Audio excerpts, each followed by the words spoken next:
자, 오늘은 읽은 말씀을 가지고 참 경건이란 무엇인가? 참 경건, 하나님 앞에서 참 경건이 무엇인가? 그런 주제로 말씀을 전하겠습니다. 야고보서를 읽는 성도들, 지금 이 야고보 서신을 읽는 그 당시의 성도들 중에는 자기 자신을 경건하다고 생각한 사람들이 있었습니다. 제가 한번 물어보겠습니다. 여러분 경건한 분입니까? 어떠세요? 자기를 난 경건한 그리스도인이다, 그렇게 생각하세요? 안 경건합니까? 너무 겸손하셔가지고. 여기 경건한 사람, 그런 말은 스레스케이아라고 하는 헬라어를 번역한 것인데, 이는 이 기독교에서만 통용되는 말은 아니고 그 당시 그 헬라 그 로마 지방에 있는 모든 종교를 믿는 사람들에게 다 많이 사용하는 말이었어요. 이 말이 이게 뭐냐면은 자기들의 종교가 요구하는 일련의 어떤 그 규례나 의례들을 이렇게 잘 따르는 사람들, 뭐 꼭 기독교만이 아니라 헬라의 여러 종교들, 뭐 로마 종교들, 다 그런 종교들에서 요구하는 어떤 그 종교인에게 요구하는 각 종교마다 뭔가 그런 규례들이 있겠죠. 그것들을 다 이렇게 외형적으로, 형식적으로 잘 지키는 사람들, 이런 사람들을 스레스케이아라고 그랬어요. 우리말로 지금 뭐라고 번역했어요? 경건한 사람들, 그렇게 번역했다고요. 그러니까 이제 이걸 우리 지금 야고보는 기독교인들에게 한 말이니까 이 말을 우리 기독교로 이렇게 좀 적용하면은 이 기독교에서, 교회에서 요구하는 어떤 우리의 이런 형식적인 요구들, 그게 뭐예요? 예배 생활이라든가 기도 생활이라든가 말씀 생활이라든가 헌금 생활 혹은 금식, 이런 것들을 이렇게 잘 준수하는 사람, 그런 사람들을 경건한 사람, 그렇게 불렀다고. 경건한 사람. 자, 한번 좀 물어보겠습니다, 여러분. 그럼 여러분 경건한 사람입니까? 이거 잘 지키면 여러분 경건한 사람이잖아요. 예배 잘 드리고 기도하고. 그렇게 경건하다고 불렀는데, 근데 오늘 본문에 보면 하나님께서는 이것들만 가지고는 경건을 논할 수 없다, 그렇게 말씀을 하십니다. 우리는 일반적으로 예배 잘 드리고 자기 개인 기도 생활 잘하고 헌금 잘 드리고, 그렇죠? 하나님 앞에 나와서 봉사도 하고 그런 사람들을 경건한 사람들이라고 하는데, 경건하다 그렇게 얘기하는데, 오늘 하나님 말씀하시기를 물론 그게 중요해요. 하나님 앞에 참 경건한 자가 되려면 그런 것들을 다 해야 됩니다. 신앙의 기본적인 생활을 잘 해야 돼요. 그런데 그것만으로는 부족하다는 거예요. 그것만으로는 또 다른 것이 있어야 돼요. 또 다른 것, 그거는 기본적으로 해야 되고 또 다른 것이 있어야 되는데, 오늘 하나님이 자기가 진짜 경건한 사람인가 아닌 사람인가를 이렇게 판단할 수 있는 세 가지 시금석을 우리에게 보여주십니다. 세 가지예요. 세 가지. 오늘 여러분 점검해 보세요. 내가 진짜 경건한 사람인지. 일단 경건한 사람은 개인 경건 생활을 잘 해야 돼요. 예배 잘 드리고 기도하고 말씀 생활이 있고 헌금 생활 잘하고 이게 잘 있어야 됩니다. 그런데 그것은 기본적인 것이고 그것만 가지고는 하나님 경건하다 그러지 않아요. 세 가지가 더 있어야 돼요. 세 가지. 세 가지가 더 있어야 된다. 그게 뭐냐면, 첫째는 자신의 혀를 통제할 수 있는 사람. 그냥 뚫린 입이라고 막 말하고 막 그런 사람이 아니라 이 말을 잘 좀 가려서 할 수 있는 사람, 말을, 자기의 이 입술을 좀 통제할 수 있는 사람, 그런 사람이 돼야 되고, 두 번째는 가난하고 소외된 사람. 오늘 고아와 과부라고 이야기했는데 이것은 우리 성경에 가난한 사람에 대한 수로나 마찬가지예요. 구약 성경에 굉장히 많이 나오죠. 과부와 고아, 그러니까 가난한 사람입니다. 자기 스스로의 힘만으로는 살아가기가 벅차서 누군가의 좀 도움을 필요로 하는 사람, 그런 사람들 어떻게 된다고요? 자기 것을 나누어 줄 수 있어야 된다. 나누어 줄 수 있어야 된다. 국가가 그냥 복지국가 만들어갖고 국가만 다 해라, 세금으로 다 해라, 국가가 다 감당하지 못해요. 그래서 우리 그리스도인들이 감당해야 됩니다. 그 다음 세 번째는 세속에, 자기를 지켜가지고 세속에 물들지 않아야 된다. 세 가지예요. 세 가지. 자, 그럼 또 한번 생각해 보세요. 나는 경건한 사람인가? 여러분, 하나님 앞에 참 경건한 사람인가? 한번 생각해 보시기 바랍니다. 오늘 이 말씀을 통해서 정말 하나님 앞에 참 경건이 뭔가를 깨닫고 배우고, 그래서 내가 정말 하나님 앞에 형편없는 신앙인이 아니라 하나님 앞에 인정받는 그런 경건한 그리스도인들이 되기를 주의 이름으로 축복합니다. 예. 자, 그러면 세 가지라 그랬어요. 세 가지. 이 세 가지만 경건이다. 그게 아니에요. 기본적인 신앙생활은 다 해야 돼요. 그걸 잘하는데 그것만으로는 안 되고, 이 세 가지는, 적어도 세 가지는 자기 삶 속에 있어야 된다. 그 첫째가 뭐냐면은 자기의 혀의 문제. 그래서 26절 같이 한번 읽어보겠습니다. 시작.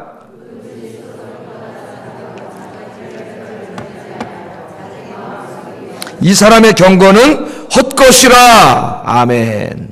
이 잘 보세요. 누구든지 스스로 경건하다고 생각하며, 누가 경건하다고 생각한다고? 내가 예배도 잘 드리고 개인적으로 기도 생활도 하고 말씀도 내가 규칙적으로 읽고 있고 헌금도 하고 그래요, 봉사도 하고. 그래서 자기를 경건하다고 생각하는데, 그죠? 그 정도면 다 경건하다 그러니까. 그러는데 그런 것들을 잘 하지만 자기 혀를 재갈 물리지 않는 사람, 그 사람은 경건하지 않다는, 그 사람의 경건은 헛되다는 거예요. 경건하지 않다는 거예요.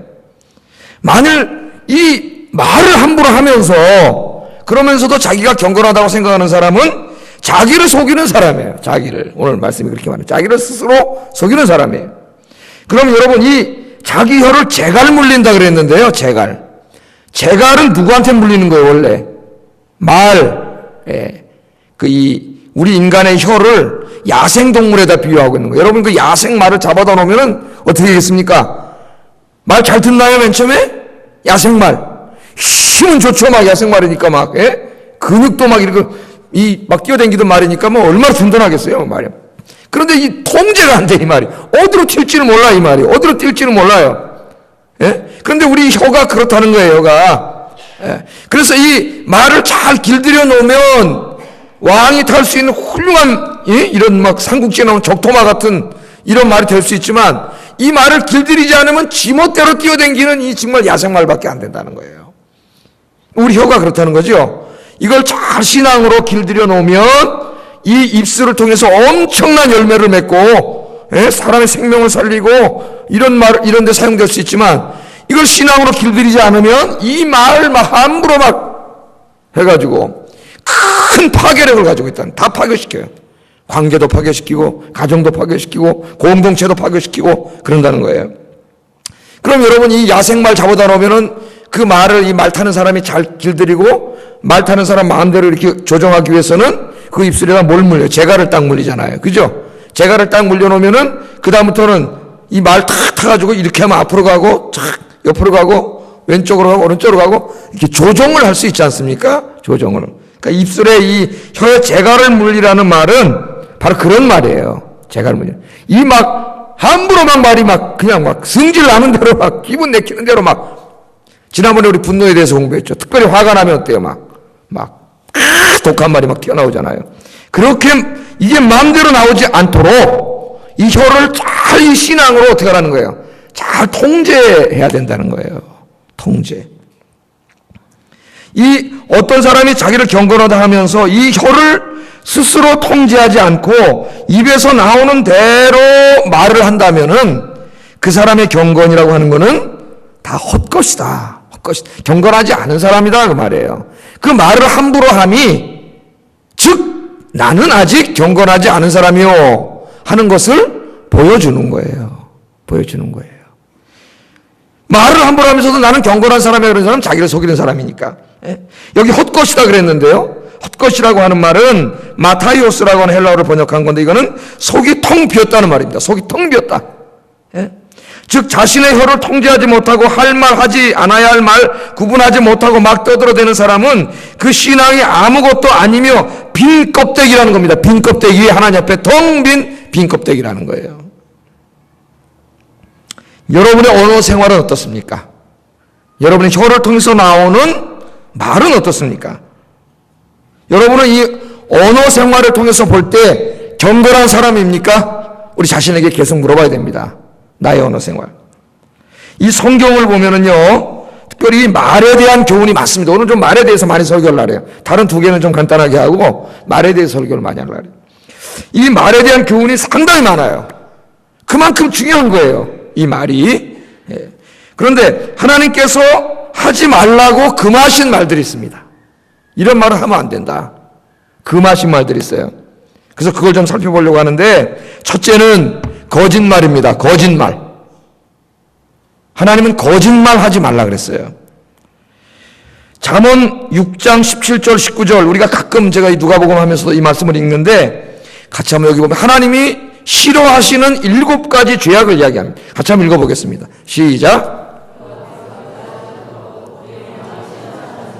67가지이니 곧 교만한 눈과 거짓된 혀와 무죄한 자의 피를 흘리는 손과 악한 계교를 꾀하는 마음과 빨리 악으로 달려가는 발과 거짓을 말하는 망령된 증인과 및 형제 사이를 이간하는 자이니라. 쉬어보면 7가지. 하나님이 뭐 하는 거예요? 마음에, 하나님의 마음에 싫어하는 거니까, 여러분. 하나님이 싫어하는 거 하면 안 되겠죠. 근데 그 중에 하나가 뭐예요? 거짓된 혀라 그랬어요. 거짓된 혀. 거짓말하는 거예요. 거짓말하는 거. 이걸 하나님이 7가지를 하나님이 싫어하는 게 있는데 그 중에 하나가 거짓말하는 거예요. 거짓말하는 거. 우리 하나님의 자녀들은 우리 혀를 통해서 거짓말하면 안 됩니다.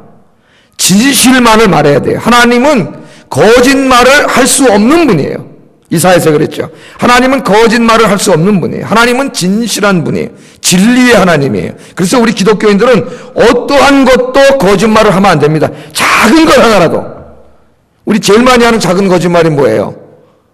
전화가 띠링 왔는데 내가 받기 싫은 사람한테 전화 오면 애들한테 뭐라 그래요? 야, 엄마 없다. 엄마 없다 그래요. 예, 제일 많이 하는 거짓말이잖아요. 작은 거지만 그럼 벌써 내 아이한테 뭘 가르치고 있어요, 엄마가? 거짓말을 가리고 있잖아요. 거짓말. 예? 왜 자기만 거짓말하지? 왜 자식까지 거짓말하게 만들어요? 예?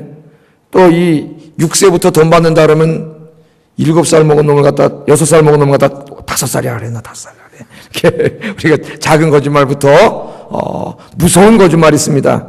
요즘에 어떤 뭐 남자 배우가 뭐 어떻게 해서 뭐 이렇게 간음을 했는데 어떤 여자가 고소를 해가지고 서로 지금 법정에서 싸우고 있는데 누가 누구 말이 옳은지 계속 볼 거짓말.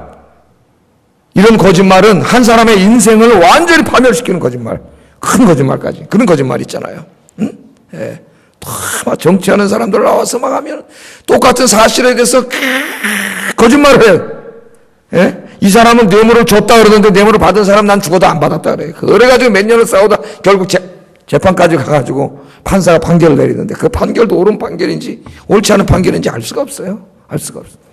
하나님이 그런 거짓말 하지 말라는 거예요. 그래서 하나님은 거짓말을 그만하고 성경에서 여러 번 강력하게 이야기합니다. 시편 34편 13절 같이 한번 읽어볼까요? 시작. 내 혀를 악에서 금하며 내 입술을 거짓말에서 금할지어다. 또 신명기 5장 20절 읽어보겠습니다. 시작. 내 이웃에 대하여 거짓 증거하지 말라. 증언대에 서서 거짓말하지 말라는 거예요. 또 에베소서 5장 25절 읽어보겠습니다. 그런즉 거짓을 버리고 각각 그 이웃과 더불어 참된 것을 말하라. 이는 우리가 서로 지체가 됨이라. 아멘. 거짓말하지 말고 참된 것을 말하라. 하나님께서 그렇게 말씀하셨어요. 그리고 거짓말하는 사람은 하나님의 전에 거하지 못한다. 이 하나님의 전이잖아요. 거짓말하는 사람은 하나님의 전에 나올 수 없다. 하나님 그렇게 얘기를 하십니다. 시편 101편 7절 읽어보겠습니다. 시작. 내 집안에 거주하지 못하며 거짓말하는 자는 내 목전에 서지 못하리로다. 그러니까 자기가 와서 예배 드려도 하나님은 그 예배를 받으시지 않으세요. 이 거짓말을 일삼는 사람. 근데 하나님 목전에 설 수 없다. 그렇게 얘기합니다. 더욱 심각하고 두려운 것은 거짓말하는 자들과 또 거짓을 지어내는 자들. 그 무서운 사람들이 있습니다.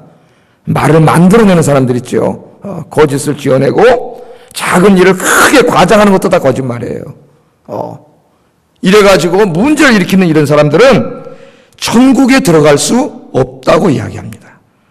요한계시록 21장 8절 읽어보겠습니다. 시작.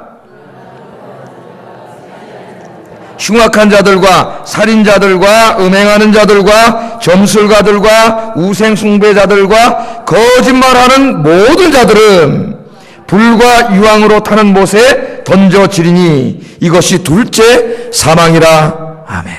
그러니까 이 거짓말하는 자들은 불과 유황으로 타는 못에 던져지게 된다.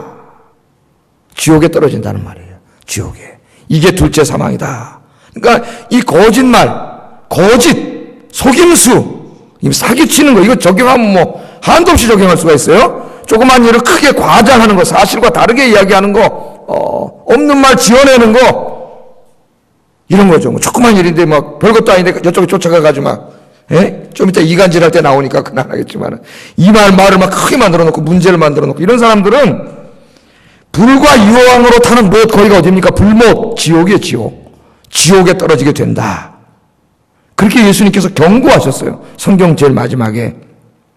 왜 그런가? 이 거짓말은 어디서 나오냐면은 이건 더러운 영역에서 나오는 거예요.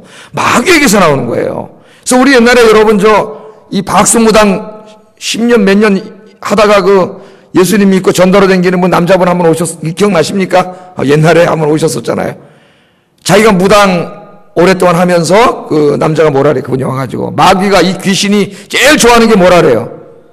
거짓말이라 그러잖아요. 거짓말하게 한다 그러잖아요. 그런데 그 말이 맞는 말이에요. 그분은 귀신을 모시고 살았기 때문에 아는 분이에요.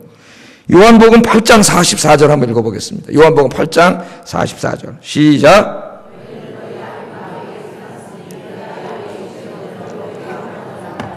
그는 처음부터 살인한 자요, 진리가 그 속에 없으므로 진리에 서지 못하고 거짓을 말할 때마다 제 것으로 말하나니 이는 그가 거짓말쟁이요 거짓의 아비가 되었음이라. 아멘. 모든 거짓말의 근원은 마귀입니다. 사탄이에요. 사탄은 거짓말의 아버지예요. 모든 거짓말하는 자들은 그 입술이 지금 누구에게 사로잡힌 거예요? 다 마귀에게 사로잡힌 거예요. 귀신이 거짓말하게 하는 거예요. 성령은 진실을 말하게 해요. 진실을. 마귀에게 사로잡힌 자이기 때문에 하나님의 자녀가 아니라 마귀의 자녀예요. 마귀의 자녀. 마귀의 자녀니까 천국에 들어가지 못하는 거예요. 이 말이 이만큼 중요한 거예요. 이 말이. 여러분은 진실을 말하고 있습니까? 참된 것을 말하고 있습니까? 그렇게 되기를 주의 이름으로 축복합니다. 절대로 거짓말하지 마세요. 예수 믿는 사람은 작은 것도 거짓말 절대 하지 마세요. 조그만 거 하나 하면 마귀에게 사로잡혀. 습관돼요, 여러분. 정직하세요. 아이들에게도 교육시키세요. 잘못을 해가지고 설사 그 잘못 때문에 아버지한테 엄마한테 무지장 혼나고 매를 맞더라도 절대 거짓말하지 마라. 우리 애들에게 그렇게 가르칩니다. 한 번 거짓말하면은 난 그 사람 못 믿어, 절대로. 저도 못 믿는데요. 그러니까 절대 거짓말하지 못하게 해요. 사실을 있는 대로 말하라는 거예요. 진실하게 말해야 됩니다. 그래서 이 아굴이라고 하는 사람이 있는데, 이 사람이 그 잠언 30장에서 이런 기도를 해요. 하나님 앞에 두 가지 기도를 하는데 그 중에 하나가 이 말에 대한 기도입니다. 같이 한번 읽어보겠습니다. 시작.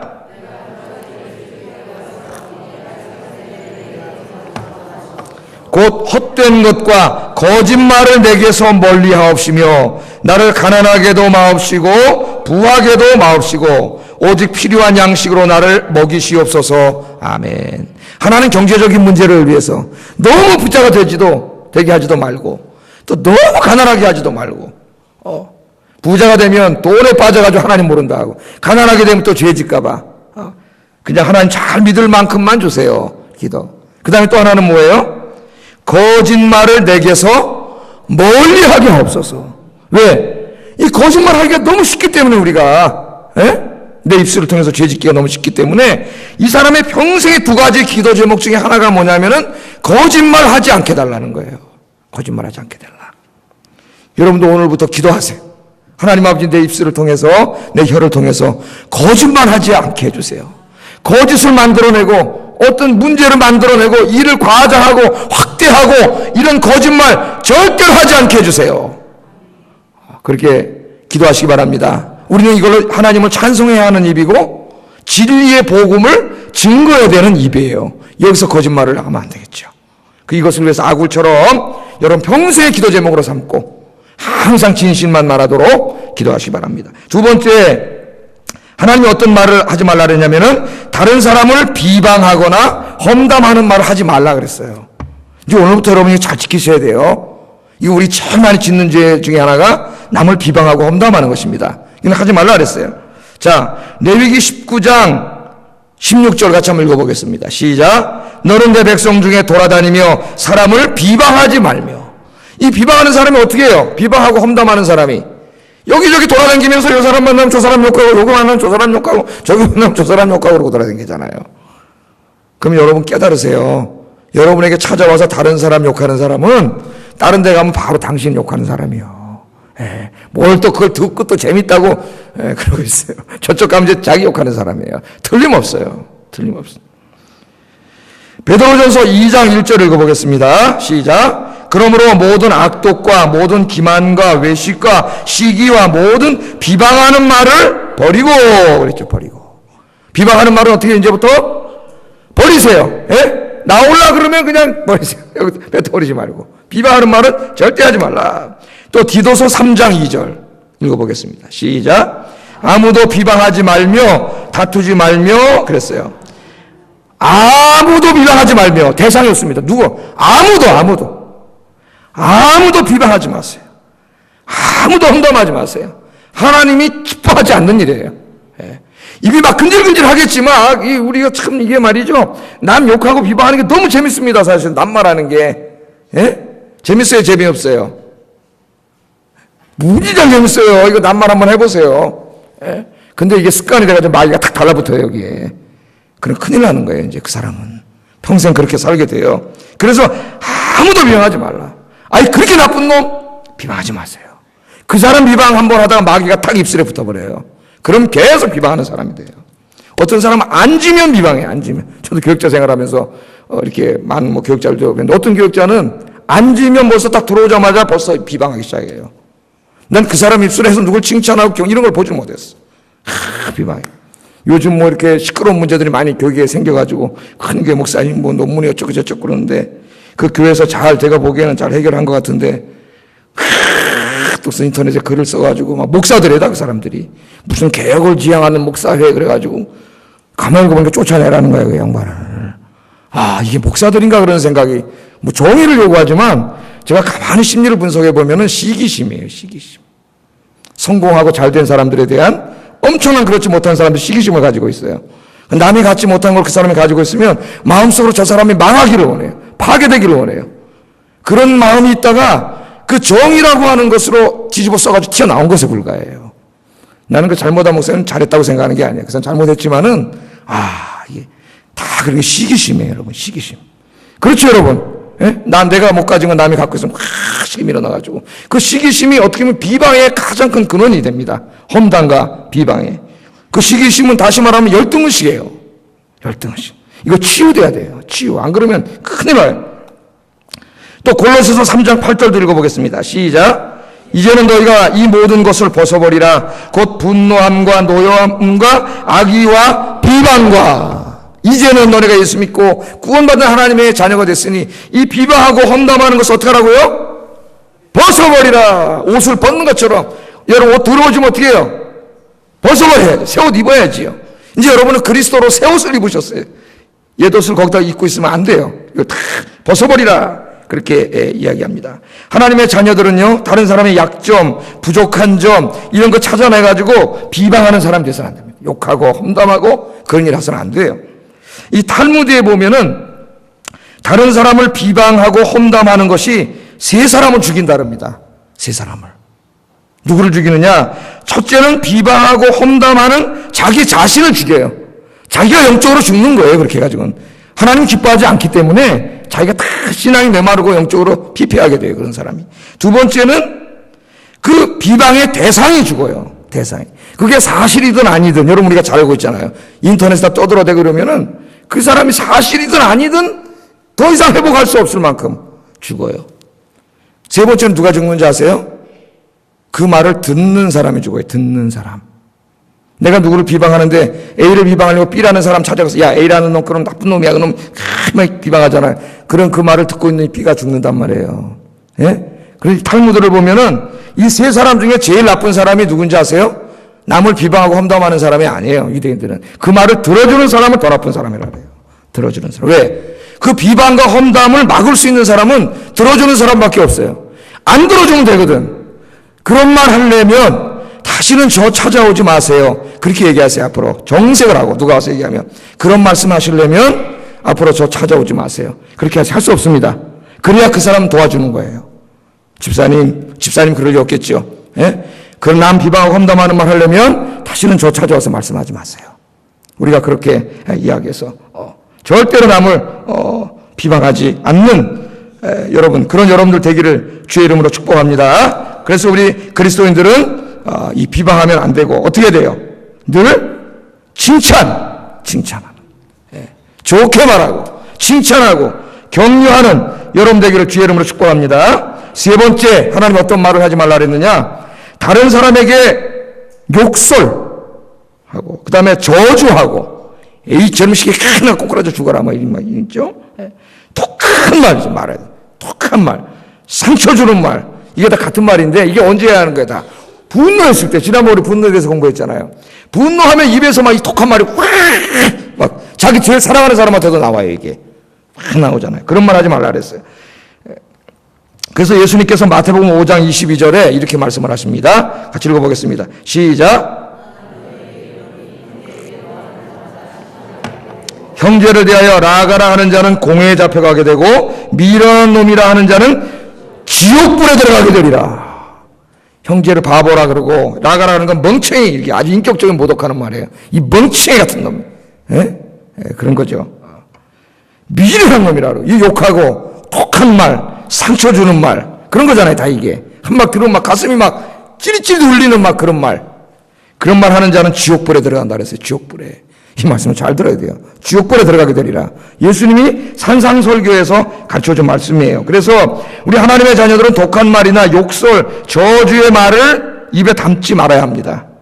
예수님께서는 그런 말을 함부로 하는 사람들을 지옥불에 들어가게 하시겠다고 오늘 말씀을 하셨습니다. 특히 우리 그리스도인들이 상처 주는 말 하지 맙시다. 상처 주는 말. 한마디 말 들으면 정말 가슴이 확 아픈 말. 그런 말 하는 사람이 있는데 너무 쉽게 그런 말 하는 사람들이 있어요. 그런 말 하는 사람. 심지어는 자기는 상처 주는지도 몰라. 그런 말 하고 댕겨요.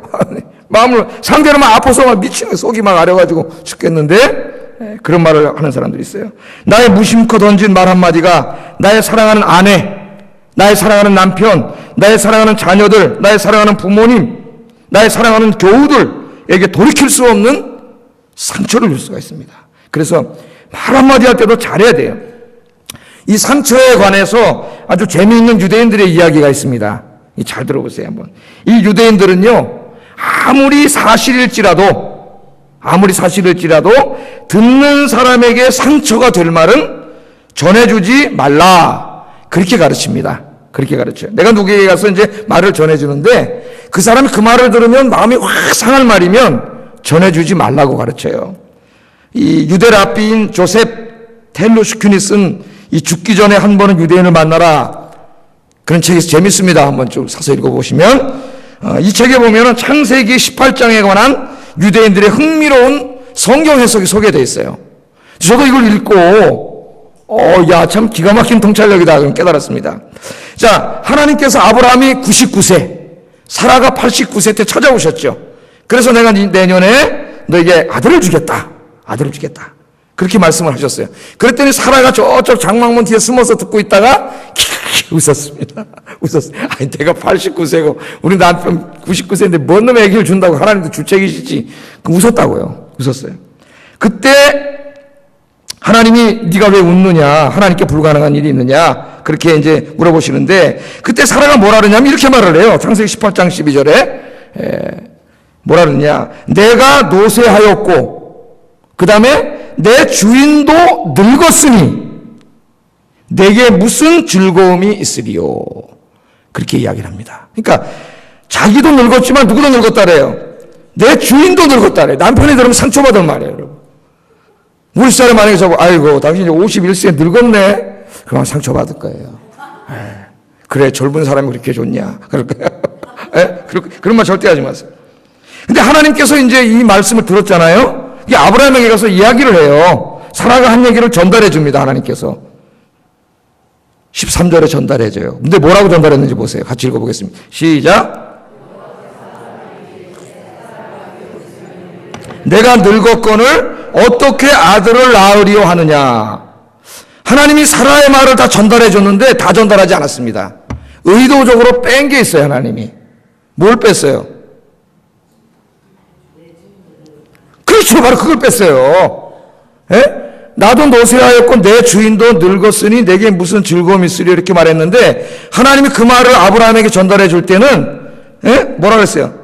사라가 왜 웃으며 이르기를 내가 늙었거늘 어떻게 아들을 낳으리요 하느냐 그 말만 했지 사라가 자기도 늙었고 너도 늙었다 그러더라? 그 말을 안 했다고요. 근데 유대인들은 이 성경을 해석하면 이 부분을 굉장히 중요하게 봅니다. 아주 그 놀라운 통찰력이에요. 하나님도 이 말을 전달해 줄 때 사실이라고 해서 다 전달해 주지 않았다는 거예요. 그 말을 들을 대상인 아브라함이 상처받을 말은 뺐다는 거야. 뺐잖아요. 난 어떤 주석책에도 이런 거 못 읽어봤어요. 창세기 강해를 했는데 좋은 주석이라는 게 다 읽고 강해를 했습니다. 이런 거 못 읽었어요. 유대인만 볼 수 있는 것 같아요. 유대인들만 좀 성경을 보는 게 하나님 그걸 뺀 거예요. 그러니까 왜? 그 말을 들었으면은 아브라함이 상처받았을 거예요.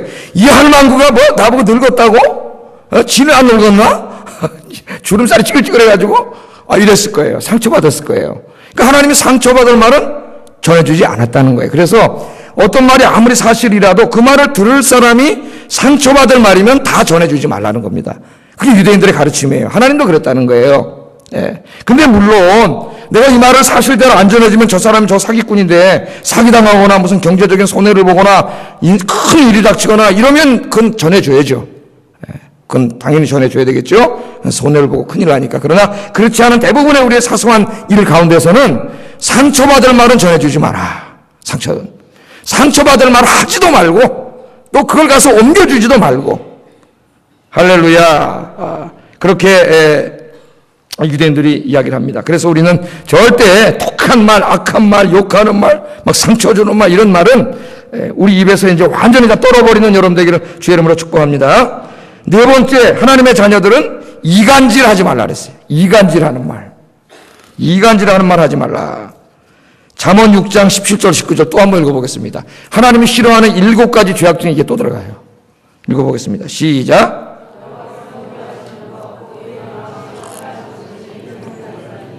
교만한 눈과 거짓된 혀와 무죄한 자의 피를 흘리는 손과 악한 계교를 꾀하는 마음과 빨리 악으로 달려가는 발과 거짓을 말하는 망명된 증인과 및 형제 사이를 이간하는 자니라.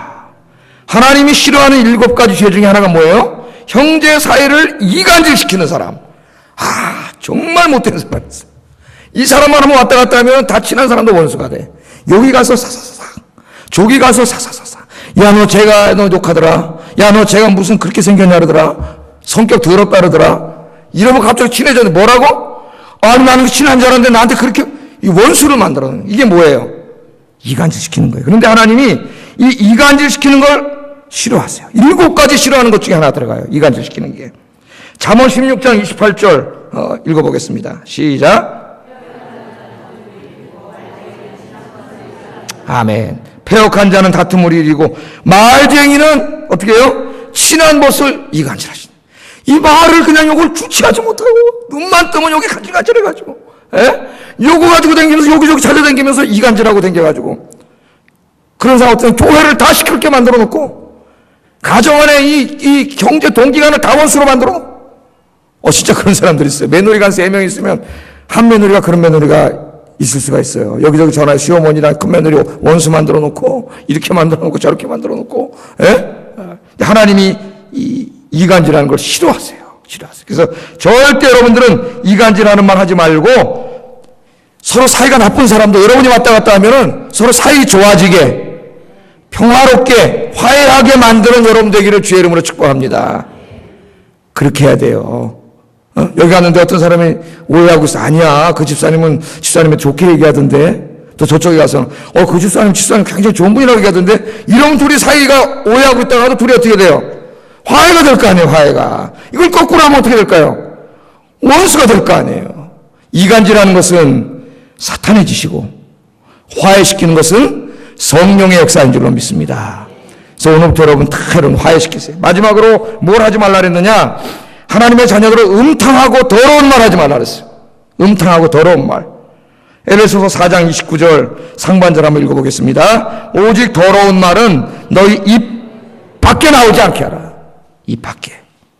여기 더럽다는 말은 사프로스라는 말을 번역한 것인데 물고기 썩을 때 나는 냄새요. 물고기 생선 썩은 거 냄새 맡아보셨나요? 예? 저는 생선은 다 이 물 좋은 것을 기름에다 튀긴 것만 먹습니다. 물 속에 들어가면 잘 안 먹어요. 저는 그런 거 뭐 졸이거나 이러면 잘 안 먹어요. 물이 나쁜 건 정말 못 먹겠어요. 비린내 나서. 근데 그 생선이 썩으면 막 썩은 내가 나잖아요. 그러니까 이 더러운 말이라는 게 그런 말이에요. 생선 썩은 내 나는 말. 그래서 이 말이 그 당시에 제일 많이 쓰이는 게 뭐냐면 이거 음탕한 말입니다. 음탕한 말. 또 지금까지 제가 하지 말라고 한 모든 말도 다 여기 들어갈 수가 있어요. 근데 음탕한 말. 음담패설. 막 이런 말 있잖아요. 입에서 바람 막 더럽고, 예? 무슨 예수 믿는 사람이 저런 말을 하나? 이거 아무렇지도 않게 막, 예? 이런 말을 막 내뱉고. 이런 음탕하고 더러운 말은 입 어떻게 하라고요? 입 밖으로 나오지 않게 하라. 요거 싹 나오려고 그러다가 꽉 깨물어먹고 기도하세요. 용서해 주시옵소서. 그래서 여러분 좀 우리 그리스도인들은 말을 해도 좀 고상하게, 예? 고상한 말하고 좀 독스러운 말하고 그래야지. 그 예수님 사람들이 입만 벌리면 그런 말 하면 안 돼요. 어떤 사람들은 목사들도 그런 말을 하고 입만 벌리고 음탕한 말, 음담 뺏어라고 끽끽대고 웃고 아유 한심해. 그런 말은 입 밖에도 내지 말라 그렇게 얘기를 했어요. 그런 지금까지 하나님이 하지 말라고 하니 5가지 이런 말을 하는 사람은 하나님의 나라에 합당치 못해요. 하나님의 나라에 들어가지 못한다 그랬습니다. 여러분. 예? 그러므로 이 다윗이 말이죠. 매일 아침마다 뭐라 기도한지 아세요? 다윗이 이렇게 기도했어요. 눈 뜰 때, 눈 뜨고. 같이 한번 읽어보겠습니다. 시작. 아멘. 내 입에 뭐 세워줘요? 보초, 파수꾼. 보초를 세워주셔가지고 내 입술의 문을 좀 지켜달라 그랬어요. 왜? 다윗은 경건한 사람이에요. 그래서 이제 말로 죄짓지 않으려고 살아가는데 어떻게 화가 확 나면은 에이, 저놈의 새끼들! 제가 그러거든요. 확 나온단 말이에요. 예? 죄 짓잖아요. 근데 이게 잘 안 되는 거지. 인간의 그 있기 때문에, 죄성 때문에. 그래서 여러분 내 힘으로는 내 혀를 통제할 수가 없어요. 아까 혀를 재갈 물리지 않는 자 그랬는데 경건하지 않은 자라고. 이걸 내가 재갈 물릴 수가 없어요. 그래서 이 다윗은 지금 누구에게 도움을 청하고 있어요? 하나님께. 아까 아굴도 하나님께 기도하고 있잖아요. 기도하세요. 그럼 성령께서 여러분의 입술을 붙잡아 주실 줄로 믿습니다. 말하는 거 보면 그 사람이 어떤 사람인지 알 수 있어요. 그 사람이 사용하는 어휘라든가 그 사람이 하는 말은 그 사람의 속사람을 그대로 보여주는 거예요. 말은 자기 마음의 거울이에요. 사람은 자기 안에 있는 것을 밖으로 이야기하게 돼 있어요. 그래서 여러분 늘 기도하시고 더러운 말은 입 밖에도 내지 않는 여러분 되기를 주의 이름으로 축복합니다. 그러면 우리는 어떤 말을 해야 되느냐? 에베소 4장 29절 30절에 더러운 말 하지 말고 하나님 이런 말 하라 그랬어요. 같이 한번 읽어보겠습니다. 시작. 무릇 더러운 말은 너 입 밖에도 내지 말고 오직 덕을 세우는 데 소용되는 대로 선한 말을 하여 듣는 자들에게 은혜를 끼치게 하라. 하나님의 성령을 근심하게 하지 말라. 그 안에서 너희가 구원의 날까지 인치심을 받았느니라. 아멘. 자, 하나님의 자녀들은 거짓말, 남을 비방하는 말, 험담하는 말, 욕설과 저주, 독한 말, 이간질하는 말, 음탕하고 더러운 말 하지 말고 그런 말은 버리고 어떤 말을 해요? 덕을 세우는 말, 공동체의 덕을 세우는 말, 그 다음에 선한 말, 그 다음에 듣는 자들에게 은혜를 끼치는 말, 그런 말을 하라 그랬습니다.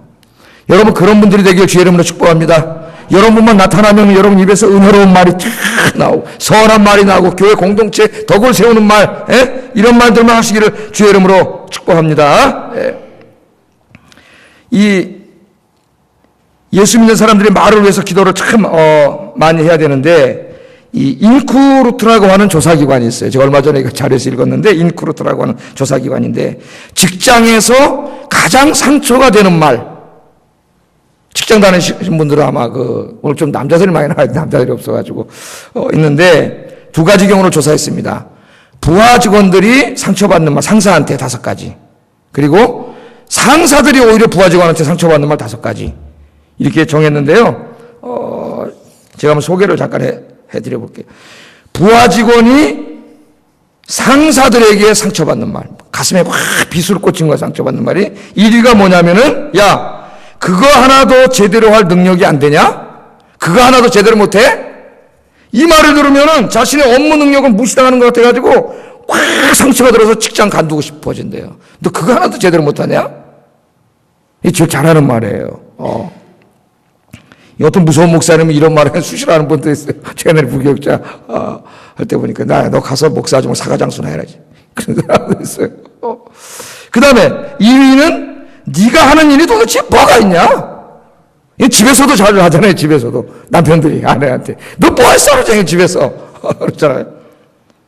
그 다음에 3위는 야 그따위를 하려면 때려쳐 간다 임마 이거래요. 3위가.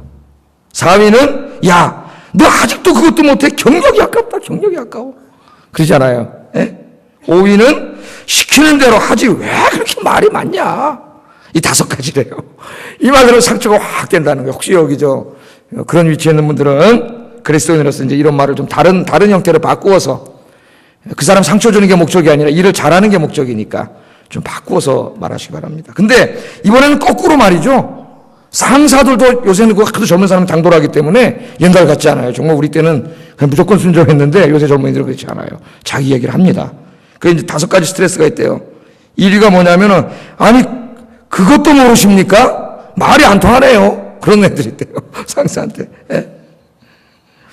야 그걸 들으면 내가 이제 고루한 세대구나 답답하다 그렇게 몰아붙이는 것 같아가지고 상사인데도 직장생활에 회의감을 느낀대요. 야, 이 젊은 애들한테 치이는구나 그래가지고. 2위는 일을 시키면은 제가 왜 이걸 해야 되죠? 그렇게 당돌하게 따지는 지점이 있대요. 그때 마음이 상한대요. 3위는 부장님 그렇게 하시면 안 됩니다. 요즘엔 그렇게 안 해요 일을. 이렇게 말할 때 그런다는 거예요. 4위는 그 정도밖에 안 되세요? 실망입니다. 그렇게 말하는 사람도 있대요. 5위는 이제 부장님 은퇴한 때 된 거 아니에요? 이렇게 해야죠. 이게 실제로 조사한 거예요. 큰 회사들 다 조사했더니 이 상처는 윗사람이 아랫사람에게만 주는 거라고 생각하는데 절대 그렇지 않습니다. 아랫사람들이 하는 말을 통해 세대 차이예요. 그게. 제가 느껴보니까 50이 넘어서 내 때는 안 그랬거든요. 내 때는 안 그랬는데 또 우리 젊은 친구들은 또 달라진 거예요. 근데 사실은 또 이해할 부분도 있고 이런데 내 위치에서 생각하기 때문에 상처가 되는 거예요. 이게 기분이 나빠지고 화가 나고. 그래서 그걸 세대 차이라고 그러는데 세대 간에도 이런 것에 우리 좀 이해가 필요하고 그래서 이걸 조사한 분이 이광석이라고 하는 대표분인데 직장이 좀 더 매출액도 높이고 좀 이렇게 직장도 오고 싶고 그래야지 회사도 잘 될 거 아니에요. 그러기 위해서는 윗사람뿐만 아니라 아랫사람도 서로 말하는 데 있어서 조심해야 된다는 거예요. 조심해야 돼. 입이 터졌다고 말 함부로 말하지 말고 좀 한번 생각하고. 지난번에 분노하면 화났을 때 어떻게 하라 그랬어요? 한번 숨을 3단계로 마시고 4단계로 한번 뱉고 한 5분만 5분만 있으면 화가 늘어진 다음에 그 사람을 상처 주는 게 목적이 아니니까 일을 잘하고 문제를 해결하는 게 목적이니까 그렇게 하라는 거예요. 그래서 많은 것을 깨닫게 합니다. 또 제가 어떤 글을 읽어보니까 이런 게 있더군요. 소개가 됐어요. 우리가 하면 할수록 좋은 말 10가지. 제가 참 좋은 거라서 소개해드리는 거예요. 하면 할수록 좋은 말. 아까 하지 말라는 거는 안 하면 안 할수록 좋은 말이고 하면 할수록 좋은 말 10가지 제가 도움이 될 것 같아서 한번 소개해드리겠습니다. 이거 가정생활, 부부생활, 부모, 자식 간에, 교우 간에 다 해당돼요. 첫째는 뭐냐면 마음을 넓고 깊게 해주는 말이 있대요. 그게 뭐냐면은 미안해. 한번 해보겠습니다. 미안해. 미안해 그러는데 다 풀어지는 거예요 사실. 그렇죠? 미안해. 근데 그 말을 왜 그렇게 못하는지 뭘 이렇게 자존심 세다고 미안해 소리를 안 해. 미안해 소리. 여러분 항상 미안한 마음으로 예수 믿는 사람은 빚진 자로 살아가는 거예요. 미안한 마음으로 살아가시기를 주의 이름으로 축복합니다. 그 다음에는 겸손한 인격의 탑을 쌓는 말이 있대요. 인격의 탑을 쌓는 겸손한 말이 뭐냐면 고마워. 우리 앞서 연습해 보겠습니다. 고마워. 감사합니다. 고맙습니다. 설교 잘 들어주셔서 감사합니다. 얼굴이 이 모양으로 생겼는데도 담임 목사로 세워주셔서 감사합니다. 고맙잖아요. 내 옆에 앉아주셔서 감사합니다. 감사합니다. 고마다는 말을 많이 하세요. 집에서도 부부간에도 고맙다는 말을 많이 해요. 세 번째는 날마다 새롭고 감미로운 말이 뭐냐면 사랑해. 한번 해보겠습니다. 사랑해. 사랑해. 얼마나 좋아요. 사랑해. 요 말도 왜 그렇게 못하는지 모르겠어요. 요 말도. 제가 제일 보니까 우리 집 사람한테는 잘하는데 우리 어머님한테는 한 번도 해본 적이 없는 것 같아요. 어머님 사랑합니다. 그걸 제가 어떻게 알았냐면은 우리 아들놈이 군대에서 전화를 하다 지 엄마한테 딱 전화, 어머니 사랑합니다. 이러더라고. 멋지다. 나 51년 동안 우리 엄마한테 한 번도 못 해봤는데. 그래서 지난번 해보려고 했는데 못했어요. 쑥스러워가지고. 엄마 사랑해. 이거 한번 해야 되는데 이걸 못했어. 돌아가시기 전에 한번 해야 되는데. 그 다음에는 사람을 사람답게 자리 잡아주는 말이 있대요. 야 잘했어. 잘했어. 뭐 이따 이렇게 딱으로 하냐 그렇지 않고 야 참 잘했어. 이런 말이. 다섯 번째, 화해와 평화를 이루는 말. 내가 잘못했어. 아까 미안해랑 비슷한 거죠. 내가 잘못했어. 네가 잘못한 게 아니라 내가 잘못했어. 내가 잘못했지. 한 살이라도 더 먹은 내가 잘못해야 되는데 미안해. 같이 섞어서 하면 좋겠죠? 그럼 나이 젊은 사람 뭐라 해야 돼요? 무슨 말씀이세요? 제가 잘못했죠. 나이도 어린 놈이 함부로 말하고 죄송합니다. 용서해 주세요. 다 관계가 다 회복되고. 그 다음에 모든 것 덮어 하나 되게 하는 말. 우리라는 말을 많이 사용하래요. 네가 그럼 쌈밖에 안 되니까 우리가 그런 말을 많이 하래요. 그 다음에 세상에서 가장 귀한 보배로운 말이 친구야. 친구야. 너나 친구잖아. 친구야. 그 말을 많이 하래요. 그 다음에 여덟 번째, 봄비처럼 사람을 쑥쑥 키워주는 말이 있대요. 그게 뭐냐면 네 생각은 어때? 자기 고집대로만 하려고 그러지 말고 자기 주장만 하지 말고 자기 뜻을 관철시키려고 하지 말고 한번 상대방의 의견을 물어보는 거죠. 네 생각은 어때? 네 뜻은 어때? 아이들한테도 그렇게 해서 집에서 야 너 엄마 아버지 시키는 대로 해 그러지만 말고 네 생각은 어떠냐? 네 뜻은 어떠냐? 집사님 생각은 어때? 난 이렇게 생각하는데 집사님 생각은 어때요? 전도회 회의할 때도 당신 생각은 어떻습니까? 상대방을 존중해 주는 거죠. 뜻을 물어보고. 그 다음에 아홉 번째는 언제이든 모든 날들을 새로워지게 하는 말이 첫 마음으로 살아가자. 부부간에 그런 말 많이 하는. 우리 처음 만나서 사랑했을 때 그때 사랑해밖에 몰랐잖아요. 그렇게 살아가자. 그 다음에 가장 따뜻하고 행복한 말이 제일 중요한 거예요. 염려 마세요. 내가 당신 위해서 기도할게요. 내가 너 위해서 기도해 줄게. 우리 한번 해보겠어요. 사람 나 기도해 줄게. 염려하지 마세요. 기도해 줄게. 내가 기도할게. 야, 여러분 나를 위해서 기도해 준다고 하는데 얼마나 위로가 되겠어요. 이걸 빈말로 하면 안 됩니다. 이 목사가 제일 거짓말 많이 하는 게 기도하겠습니다예요.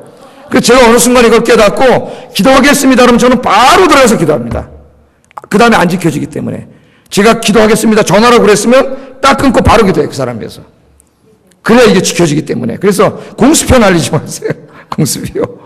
그래서 정말 염려하지 마세요. 집사님 제가 기도할게요. 같이 기도합시다. 그럼 된다는 거예요. 여러분 하나님께서 우리에게 이 혀를 주셨어요. 이 혀를 잘 재갈 물려서 하나님의 성령으로 잘 통제하면 이처럼 사람을 격려하고 위로하고 공동체를 세우고 가정을 행복하게 하고 할렐루야 그렇게 하나님 앞에 귀하게 쓰임 받을 수 있는데 이걸 기도하지 않고 내버려 두면 재갈 먹이지 않으면 사탄의 입술을 딱 장악해가지고 온갖 거짓말, 비방하는 말, 험담하는 말, 욕하는 말, 상처 주는 말, 저주하는 말, 더러운 말, 음탕한 말 사탄의 도구가 되기 때문에 오늘 다윗처럼 아굴처럼 내 입술에 파수꾼을 세워 주시옵소서 기도하시고 내일부터 입 딱 눈 뜨는 순간 제일 먼저 입술을 위해서 기도하세요. 오늘 하루도 내 입술을 통해 죄 짓지 않게 해주시고 많은 사람 격려하고 위로하고 전도하고 칭찬하게 하여 주시옵소서. 그리고 하루를 시작하시기를 주의 이름으로 축복합니다. 말 하나 했더니 벌써 30분이 되어버렸네요.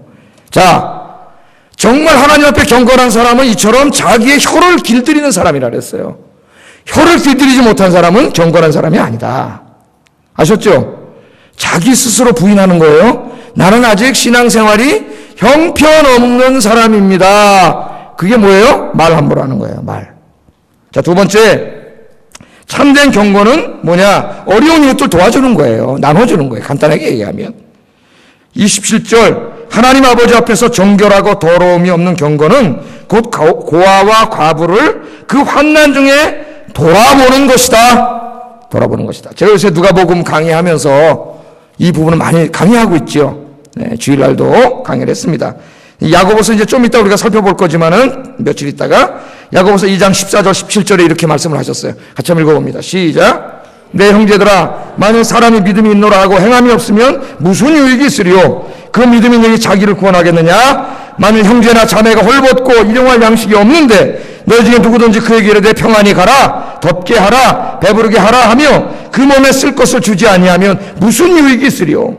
이와 같이 행함이 없는 믿음은 그 자체가 죽은 것이니라. 아멘. 배고픈 사람, 굶주린 사람, 헐벗은 사람 있으면 도와줘야지. 도와주지도 않으면서 평안하세요, 힘내세요, 용기 내세요, 그렇게 말만 하면 되겠냐 이거예요. 말도 해야 되지만 어떻게 하라는 거예요? 실제로 도와주라는 거예요. 가난한 이웃들을 돕지 않으면서 자기의 수입 중에 어느 정도를 떼서 가난한 이웃들에게 나눠주지 않는다는 것은 나는 경건한 사람이 아닙니다 하는 것을 스스로 보여주는 것입니다. 그래서 참 경건은, 하나님 앞에 참 더러움이 없는 경건은 이 환난당한 고아와 과부, 가난한 사람들을 도와주는 것입니다. 여러분, 하나님이 주신 것들로 많이 구제하고 남을 돕는 여러분 되기를 주의 이름으로 축복합니다. 자, 마지막으로 세 번째 참 경건은 뭐냐? 이 17절 하반절에 보니까 자기를 지켜 세속에 물들지 아니하는 그것이니라. 그러니까 우리가 지금 예수 믿고 구원 받았지만 여기서 예배드리지만 교회 문만 나가면 어디 살아요? 세상에서 살잖아요. 세상은 어떻게 보면 죄악으로 오염된 곳이에요. 하나님 떠난 죄악으로 오염된 세계관, 그런 가치관, 그런 생활 방식이 지배하고 있는 곳입니다. 여기 세속에 물들지 말라는 것은 그런 세상을 떠나서 너 교회만 다니고 산속에 기도원만 가고 그러라는 말이 아니라 그 오염된 죄악 세상 한가운데 들어가서 거기서 세속에 오염되지 말고 하나님의 말씀대로 거룩하게 구별되게 살라는 거예요. 할렐루야. 그게 기독교의 영성이에요. 그래서 베드로 전서를 보면 비슷한 시대에 쓰여졌죠. 베드로 전서를 보면은 이렇게 권고를 하고 있습니다. 같이 한번 읽어봅니다. 시작.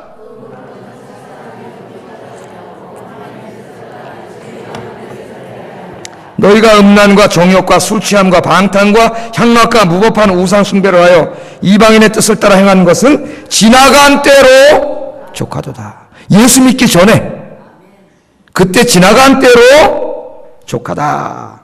여기 보면 사람의 정욕과 하나님의 뜻이 대립되고 있습니다. 인간의 여기서 생겨나는 정욕, 탐욕, 욕심, 이게 다 세상으로부터 온 거죠. 마귀로부터 온 거예요. 이게 다. 그것과 하나님의 뜻, 하나님의 뜻을 행하고자 하는 게 있어요. 사도 바울도 이 두 가지가 있다 그랬죠. 그래서 정욕대로 살지 말라는 겁니다. 자, 여기에 많은 것을 얘기하는데 크게 나누면 세 가지로 나눌 수 있어요. 세 가지. 이 세상 사람들을 세속화되지 말라 그랬는데 세 가지. 하나는 음란과 성적 방종입니다. 음란과 성적 방종. 21세기는 어느 세기보다도 음란한 세대입니다. 음란한 세대. 제가 설교 때 여러 번 이야기를 이미 했어요. 우리 안방 인터넷부터 시작해가지고, 음란한 세계입니다. 모든 광고, 연극, 영화부터 시작해가지고, 정말 이 성적인 도덕이 모럴 해저드, 완전히 타락한 그런 세대에 우리가 살아가고 있어요. 뿐만 아니라 무분별한 성문화가 우리 사회에 만연해가지고 요즘 특별히 젊은이들 사이에 성윤리가 너무 느슨해져 있어서 요새 젊은이들은 이런 어떤 성관계를 악수하는 것 정도밖에 안 여깁니다. 악수하는. 아무튼 악수 안 하면 뭐가 있냐는 거예요. 똑같다는 거예요. 그래가지고 무슨 우스갯소리가 있냐면은 처녀와 총각이 만나 결혼하면은 천연기념물이라 그래요. 천연기념물. 그게 드물다는 거예요. 오늘 이게 일반화되고 있어요. 우리나라도 지금 차별법 통과시키려고 그러는데 여기 보면 성차별이 포함되어 있습니다. 그럼 뭐예요? 성적 차별, 소수자에 대한 차별, 동성연애를 허락하겠다는 거예요. 동성연애를. 이런 것들이 지금 기독교인들이 오히려 그걸 반대하면 옹졸한 사람으로 이해하고 이런 지금 우리 세상에 살고 있습니다. 노아 시대가 왜 심판받았어요? 음란에서 심판받았어요. 모든 소돔과 고모라 다 보면은 많은 죄악이 있었지만 음란한 죄악입니다. 음탕한 죄 때문에 다 심판을 받았어요. 하나님께서는 이런 것을 본받지 말라. 그 세속에 물들지 말라. 우리 젊은이들이 여기 있는데 물들지 말라 그랬어요. 그런 소리 듣지도 마세요. 여러분 말씀 붙잡고 사시는 여러분들을 주의 이름으로 축복합니다. 두 번째는 먹고 마시고 떠드는 향락과 쾌락 문화. 지금 21세기에 그런 문화 아닙니까? 식도락 문화. 먹고 마시고 즐기고 춤추고 부비부비 지금 뭐 우리 동네가 다 그런데 왜 이 대학가가 전부 술집이고 그런 데인지 모르겠어요. 우리 대학가는 저래야 되지 않습니까? 뭐 책방도 많고 뭐 이래야 되는데 이쪽은 다 옷가게만 있고 좀 밑에 가면 술집만 있고 그래요. 참 이게 뭐가 어떻게 돌아가는지 세계 대학생 중에 우리나라 대학생만큼 술 많이 퍼마시는 놈들은 없어요. 예? 무슨 놈의 대학생이 학생들이 그렇게 술을 퍼마시고 새벽까지 술 마시는지 알 수가 없어요. 대학 1학년 들어가면은 신입생 들어가면 뭐하냐? 술 먹는 거예요. 애들이 술 먹는 거예요. 하나님께서 그런데 물들지 말라 그래. 맥주 한 잔 안 마시면 친구 관계도 안 된다 그래요. 여자애들도. 그래서 교회 다니는 애들이 상당히 힘들어하고 우리 딸내미 친구들 보니까 다 대학 가가지고 신앙생활 잘하는 애들이 다 술 마신대요. 이 안 마시면 친구가 안 되니까 애들이 신앙을 지키지 못하는 거예요. 그래서 제가 야가니야 그렇지 않아. 그런 가운데서도 신앙을 잘 지키는 애들이 있어. 그런 애들 사겨. 그런 애들. 예? 그런 애들 사겨. 우리나라 여러분 술 소비량이 세계 1, 2위를 다툽니다. 1, 2위. 최근 통계에 의하면은 1년간 술 먹는데 버린 돈이 15조 원. 15조 원. 국민 총 생산의 2.7%를 우리나라 국민들이 술 먹어버린다는 거예요. 술 먹어서. 예? 비틀비틀 술 먹고 다니는 거예요. 더욱 안타깝게 하는 것은 우리나라 청소년의 술 소비량이 증가하고 있습니다. 우리 아이들, 중고등학교 아이들이요. 지금 우리나라의 술 소비량 중에서 청소년들이 마시는 술량이 32.3%라래요. 이 애들한테 술 파는 놈들은 뭡니까 도대체? 이거. 잡아가지고 10년 이상씩 때려야 돼요. 청소년한테 술 파는 애들. 너무 처벌하지 않아요. 우리나라 법이. 술 시작 연령이 17세. 고등학교 1학년이에요. 고등학교 1학년. 여러분. 그리스도인들은 이런 향락문화, 퇴폐문화, 술문화, 이런 담배 문화 다 멀리해야 돼요. 이건 사탄의 문화예요. 무슨 세상이고 뭐고 다 필요 없어요. 여러분. 세상이 타락할수록 더욱더 말씀 안에 거하시는 여러분 되기를 주의 이름으로 축복합니다. 마지막으로 우상숭배라 그랬는데요.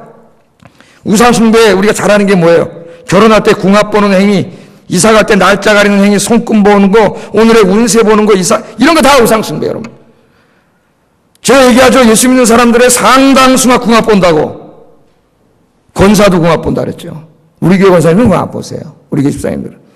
그런 사람들이 많대요. 무당들한테 물어보면은 중직자들 물어보러 애들 시험 보면 이거 시험 붙든지 안 붙든지 점치러 오고 다 우상숭배 이런 거 하지 말고.